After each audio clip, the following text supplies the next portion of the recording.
In this problem, a person wants to climb a ladder that's leaning against a wall.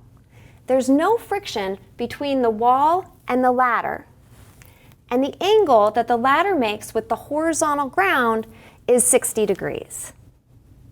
We also know that the weight of the ladder is equal to 400 newtons, and that the length of the ladder is L. The ladder is also uniform, which tells us that the center of mass of the ladder acts at the center. Additionally, the mass of the person is equal to 80 kilograms. The last bit of information that we have in this problem is that if the person climbs up the ladder a length of L/3, then the ladder is going to slip.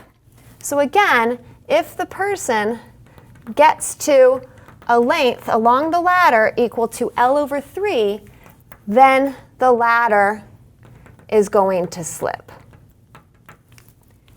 Given all of this information, we're going to be able to find the static friction coefficient between the ladder and the ground.